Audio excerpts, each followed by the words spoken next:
some kind of an abstract scene. Really no plan here. I do have a basic sketch that I just sketched out on our live stream here. So I'm going to show you guys that.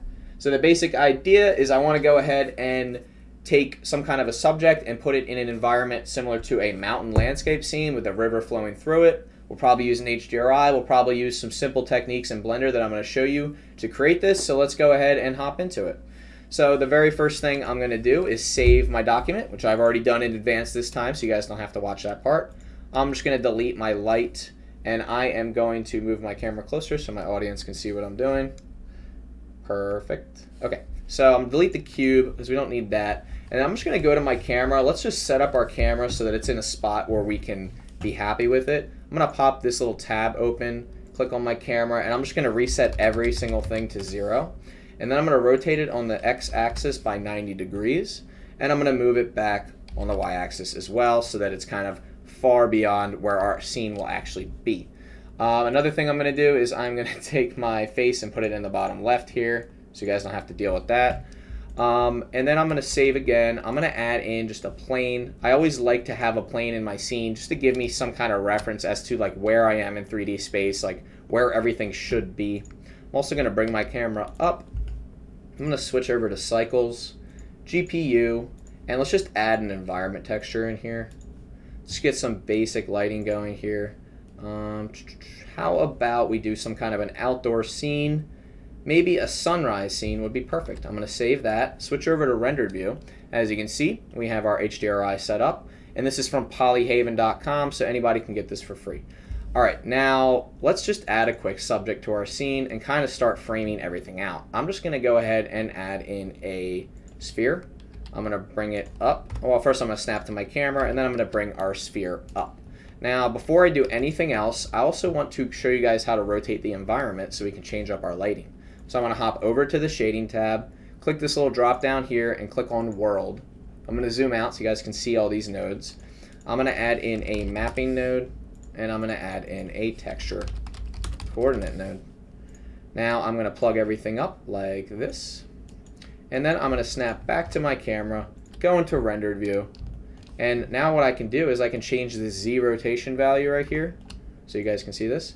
And as you can see, the environment is going to shift however we want.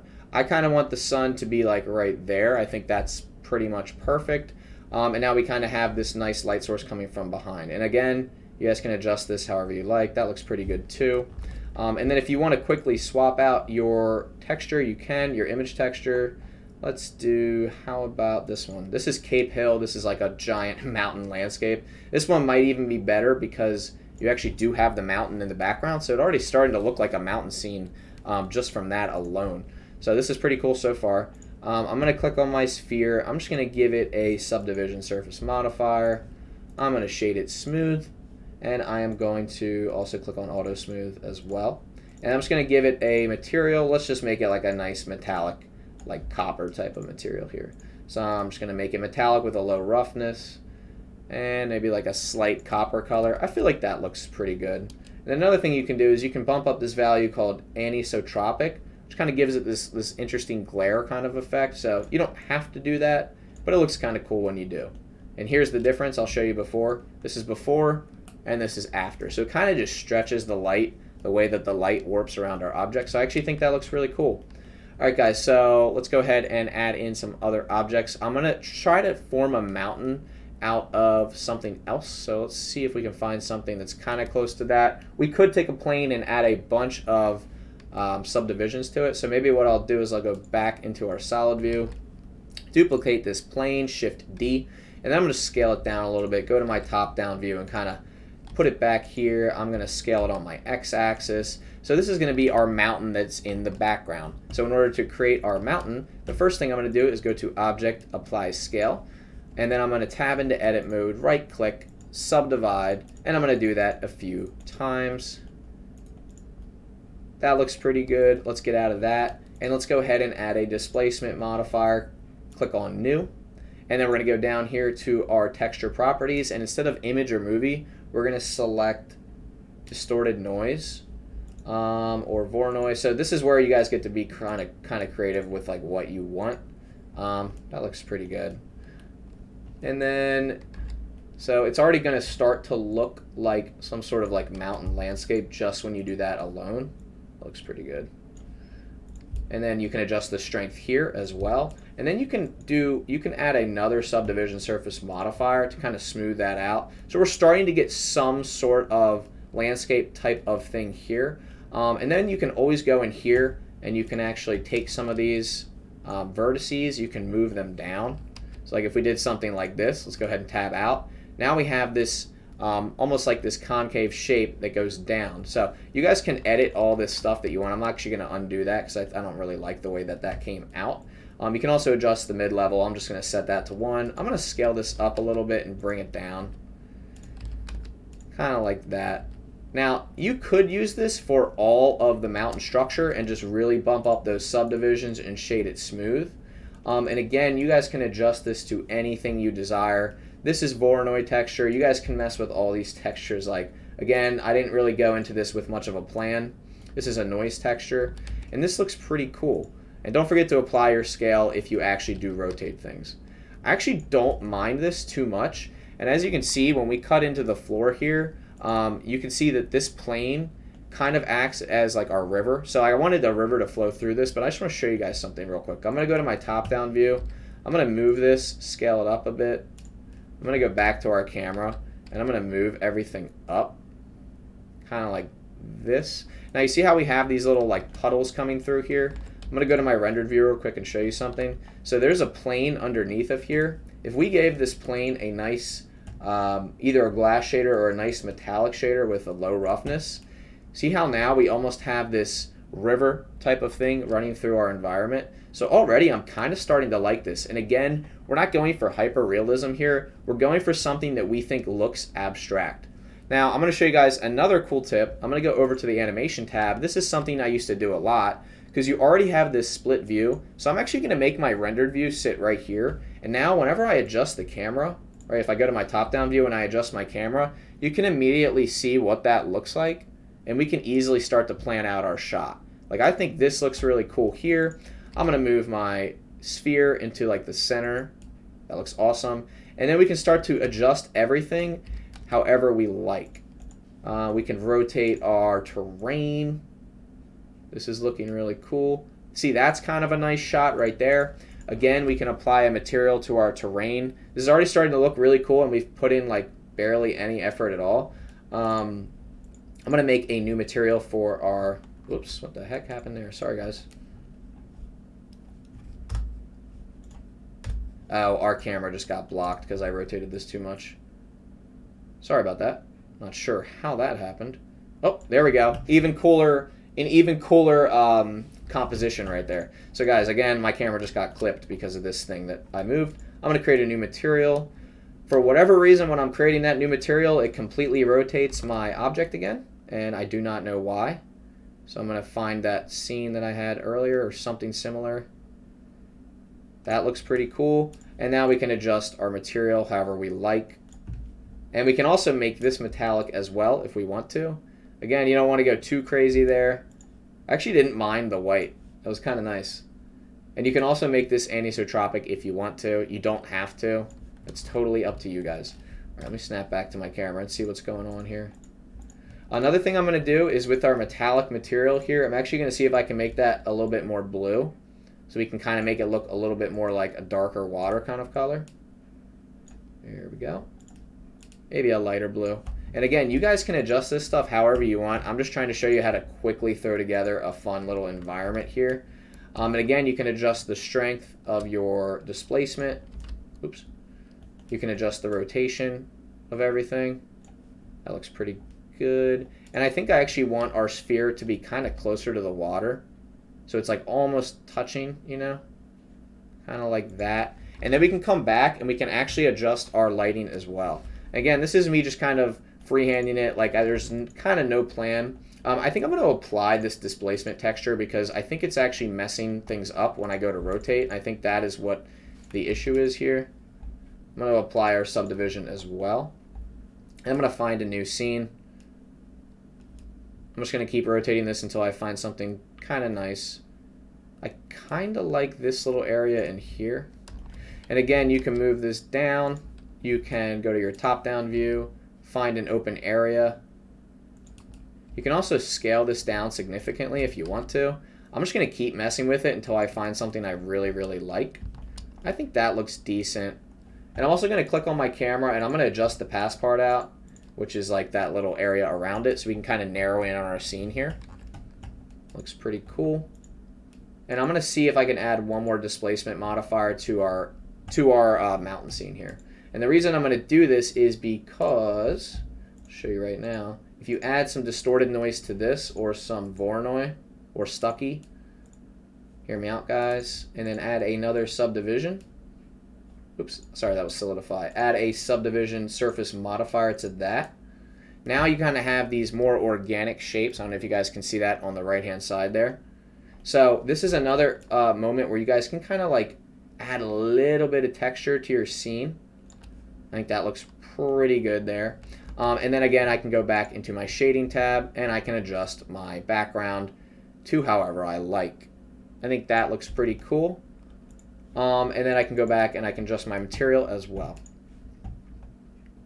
And again, this is all we've created right here. It's basically two planes, one with a displacement, a sphere. There's really not too much going on. I might even duplicate the sphere, scale it down a little bit, you know, change the color, maybe give it like a nice, maybe like, what's the opposite of orange? Blue, right? Maybe give it like a nice slight blue hint. That looks pretty good. I'm starting to like this so far. I do think this looks cool. Another thing I'm going to do is I'm actually going to tab into edit mode for our original plane, the one that acts as our river, subdivide that a few times, and then I'm going to add another displacement to this. Displace, new, make that mid-level 0, and then I'm going to go over to my displacement area, and I'm actually just going to give this a magic displacement, and then I'm going to turn the strength way down. I'm going to subdivide it one more time. Okay, I'm going to turn the strength like way, way, way down. Let's go ahead and try maybe Stucky or wood. This is actually pretty good. I actually like wood because if you look, it's more of like a wavy kind of pattern. If you look at like the intensity as I increase this. That looks cool. But again, I'm going to subdivide one more time.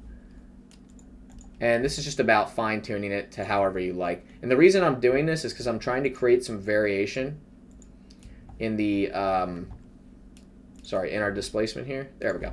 I actually like that. I'm going to use the cloud texture. I'm going to snap back to my camera view, bring this down, and I'm going to shade it smooth. And so now it's a little bit more like water. And actually I'm starting to not like this metallic shader that we've created for our rocks here. In fact, I'm not going to make it metallic at all. I'm going to try to make it maybe a different color. Oh my gosh, not that color. There we go. Oh, you know what we could do, guys? We could give it some subsurface. Why don't we put subsurface at 1 and see what we can get here? Let me go to my light paths first and bump everything up a little bit. I'm just going to set everything to 5 for now. Besides volume, I'll set that to 0. That's going to be 5 times 4, which is 20. So we'll set 20 to our total light paths. I'm going to go back to my material settings here, and I am going to set the subsurface to 2. Starting to look cool. See how we're getting these really interesting things going on with the edges of our mountain here? And you can mess around with this as well. That looks really, really interesting. Now, what do we want our subsurface color to be? Do we want it to be some kind of a yellow or a, like if we set it to straight yellow or orange, this is what it would look like. See how the bottom here, you're getting more like light passing through the top area and less through the bottom. This is where you can get into some really interesting stuff. I almost want to try like a slight white blue. That looks pretty good. And again, you can completely adjust all these settings. That looks really, really interesting there. I'm not loving the lighting setup though, so I'm going to mess around with the lighting a little bit more. That looks kind of cool. I could literally play with the lighting for hours trying to get it to look a certain way.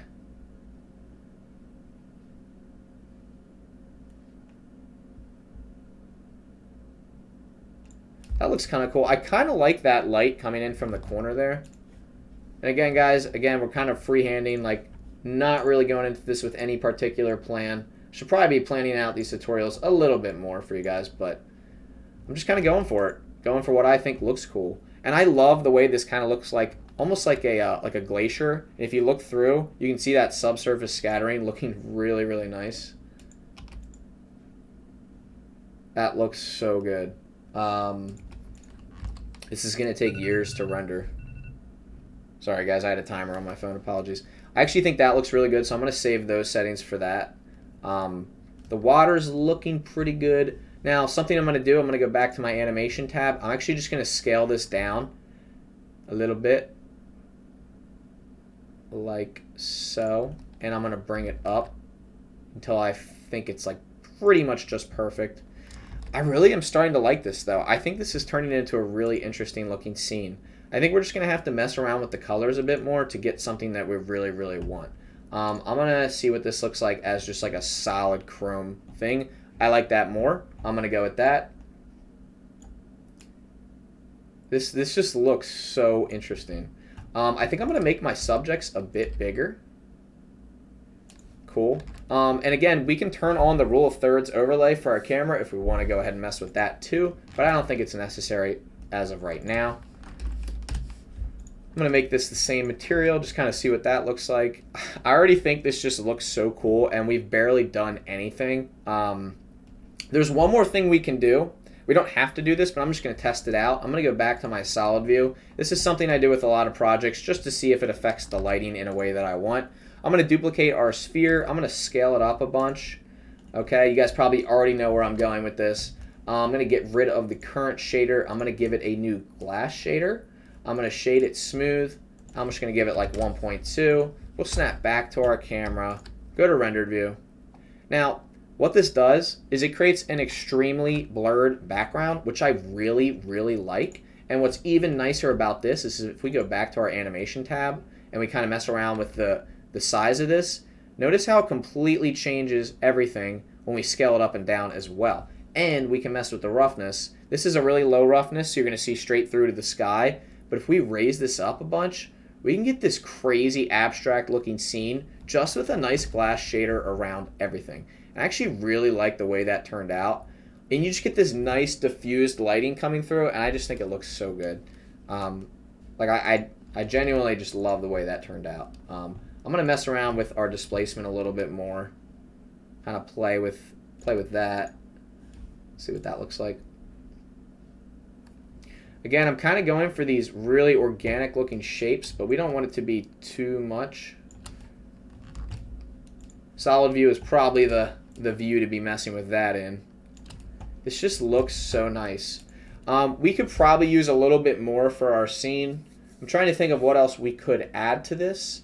Now, if you guys really want to get crazy with it, right? I'll just try something real quick for the sake of trying something new, even though this isn't really new. First of all, I'm going to hide my sphere from the rendered view. I'm going to duplicate this entire thing, move it up. I'm going to completely flip it upside down. Okay?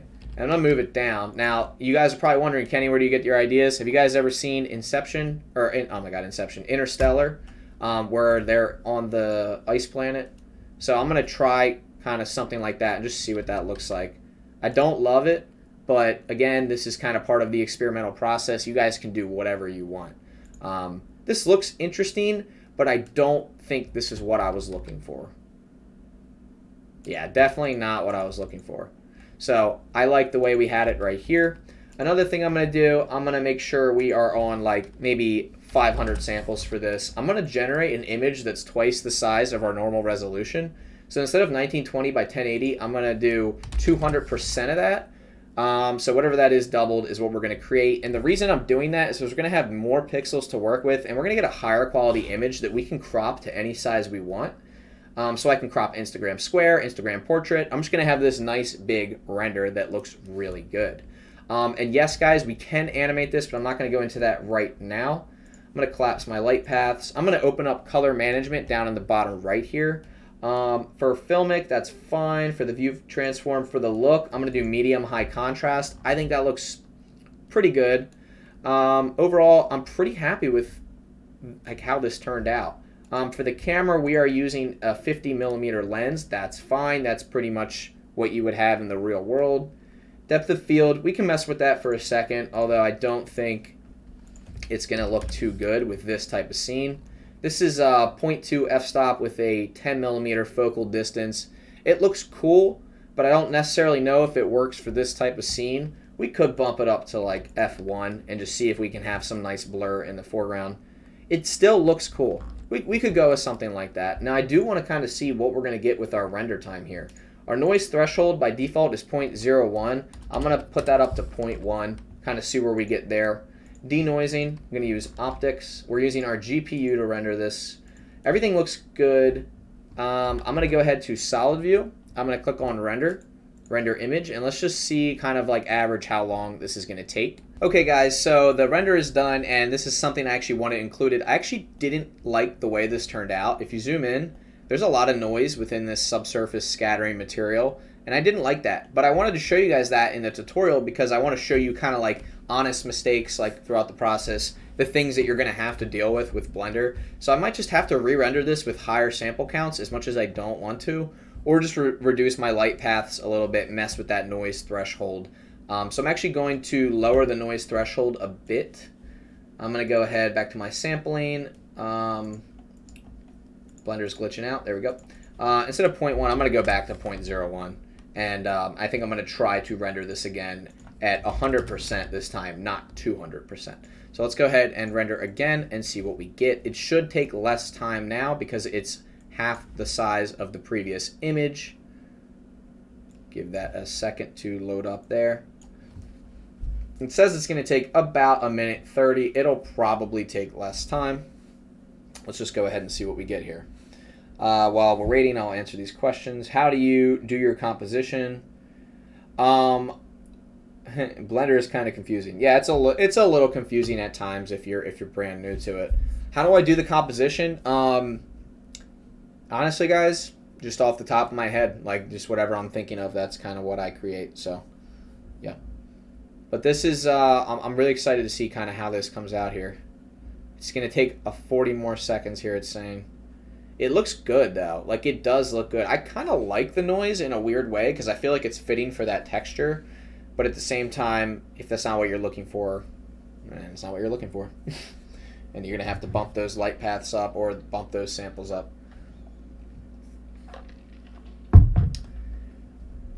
Just look at the movie. Hopefully you can recreate it. I don't think I'm gonna recreate an entire movie. Respectfully, I'd rather focus on like small tutorials like this. Alright, it's about to be done. Alright, so our render just finished, and it actually looks a little bit better. For at least the thumbnail itself, I'm pretty happy with that. I'll probably re-render this at a greater size with like 1,000 samples or something like that, but we're still getting a little bit of noise in there. Overall, I'm pretty happy with how this turned out though. And for like the amount of time that we put into this actual abstract scene, I really, really like it. And I think it looks pretty awesome. So I will be including this in my Google Drive for you guys. So if you guys are a Patreon member on the second tier, you will have access to this file. And you'll be able to do whatever you like with it. You can change the colors, you can change the materials.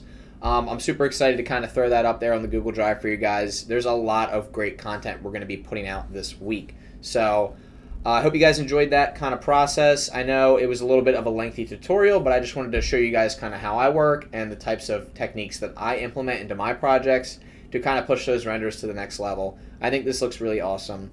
And I hope you guys enjoyed this tutorial. Consider supporting me on Patreon and definitely join the Discord. There's a lot of talented artists in there that are constantly throwing up questions about Blender that you might be able to answer if I can't, and you can go ahead and post your work in there to get critiqued. So I hope to see you guys in the next tutorial and have a great day. I am very proud to announce that I have finally launched my Patreon, and you guys are really going to love this. If you guys really want to support me, you can totally do that for $5 a month. You don't necessarily get anything in return besides these tutorials, but if you do go to the second tier, which is $15 a month, you guys will have full access to all of my tutorial files, which are super useful, and it'll give you some insight into how I create these 3D assets. Now, there are other tiers available as well, so you guys can check those out, and I will be including a link in the description below so you guys can go ahead and support me on there as well.